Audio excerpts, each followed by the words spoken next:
sa sitwasyon na to. Oo. Naikid na tayo sa ganitong sitwasyon. Tuloy na natin to.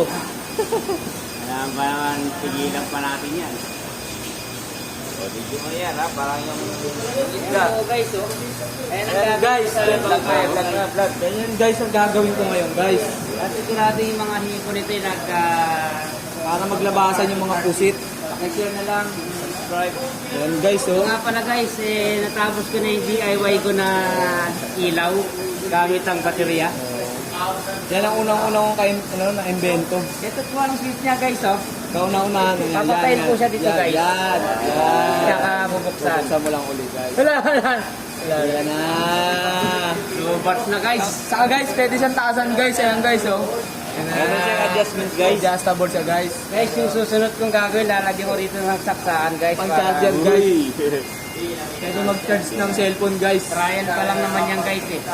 Pero mga gusto nyo ng umorder guys, PM na lang guys. mag-PM lang kayo kayo marami guys.